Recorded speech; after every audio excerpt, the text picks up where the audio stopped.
Welcome to Week 10 of the CharlottePreps.tv High School Football Report, powered by Ortho Carolina. We've got such a big week of rivalry action we're going to talk about. We're going to look ahead to next week, and then we're going to reveal our Ortho 8, all here today with myself, Tripp Roakes, and my partner, Tim Winters. Tim, I know you want to get things started with that big game between Cuthbertson and Weddington. Yeah, we know the history between these two ball clubs. Both met last year twice.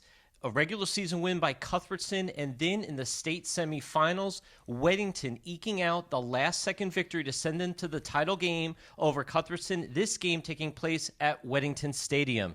And Cuthbertson, the payback was in order, but it was Weddington that got on the scoreboard first. Mark Tayuyu steps in front of this Cuthbertson receiver, a 55-yard pick six for the Weddington DB. The Warriors are up 7-0.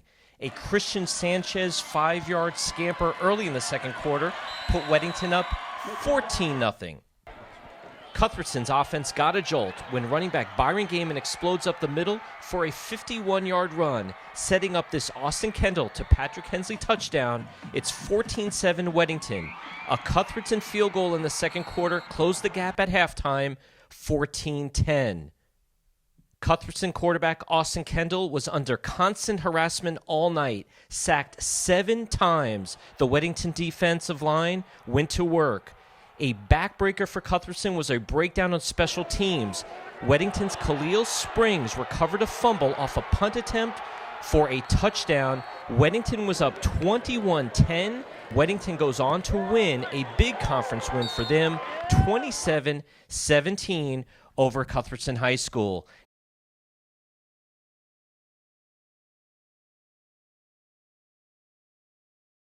Tripp, you had a great game and one of the best atmospheres in high school football in all the state up at Kannapolis. I really did. Such an exciting game, great atmosphere. Have to hand it to those folks from Kannapolis. For 50, 60, 70 years, they've been out watching Friday night football, supporting their green machine every Friday night as they go for victory. But this was a different story, folks. Don't look now, but Hough High School is on a direct course for a conference championship battle coming at the end of the season. With a 21-7 win over previously unbeaten A.L. Brown, the Huskies only need to win 2 games against lower-level opponents and then top Vance for the high school championship. Here on Friday night, it was all Hough as McKill Osborne opened the scoring with a 23-yard interception return for a touchdown. The remainder of the first half was score-free before A.L. Brown, Sandon McCoy lumbered in for a 3-yard touchdown to make the score 7-7. Hough running back Rashad Williams completed a 5-yard touchdown run to put the Huskies up 14-7. All-everything running back Jarrett Nagy hit pay dirt with a 1-yard run to complete the scoring and lead the Huskies to a 21-7 win over A.L. Brown.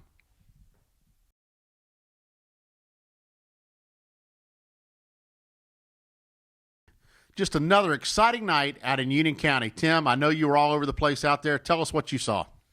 Yeah, absolutely. Big game at Marvin Ridge Stadium. And you know what? Don't look now, but your Marvin Ridge Mavericks are on a roll. They rip off their 5th straight victory on Friday night, defeating Sun Valley 62-34. Aubrey Carter has those kids playing on all cylinders. They are now 5-3 overall, 2-0 in conference play. In the Oh-Hum What Is New category, the Monroe Redhawks defeated conference rival Mount Pleasant 45-20 to move to 8-0 on the season. Staying in the Rocky River Conference with another team making waves this season, the Forest Hills Yellow Jackets come back in the fourth quarter to beat Parkwood 42-27. Forest Hill quarterback Zacchaeus Rory threw for 278 yards and ran for 98 with 3 touchdowns. Those Jackets are on fire and headed for a collision course for the final game of the season against Monroe for the Rocky River Conference title. Over at Ardrey Kell. Yes, the Providence Panthers came calling on the Ardrey Kell Knights Friday night. The Panthers opened up the game looking very strong.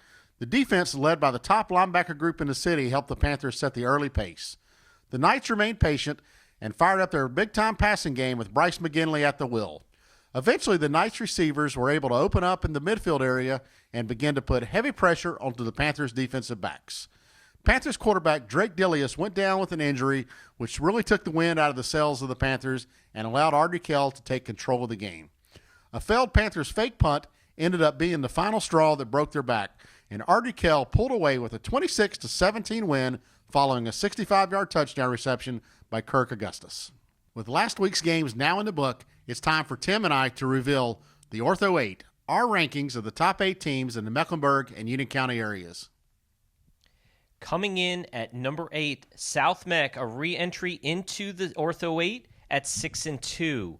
The Butler Bulldogs back in at number 7 with that 7-2 record. Chad Greer's Davidson Day Patriots 8-0 at number 6. Weddington with their big win over Cuthbertson, they remain at 7-1 at the number 5 spot. The Mallet Creek Mavericks at 4 with that 7-2 record. The Hough Huskies with their big win up in Kannapolis against A.L. Brown at 7-1. You have the Monroe Redhawks standing strong at number 2 with that 8-0 record. And number 1 for the second consecutive week, Charlotte Catholic at 7-0 on the season. Tim, you and I were just talking off camera. It's hard to believe there's 3 weeks left in the regular season for public schools. There's 2 weeks left for the private schools, and then we're in playoff action. So you and I have looked at the schedule. We got a couple of exciting games we want to talk about coming up this weekend. Get us started.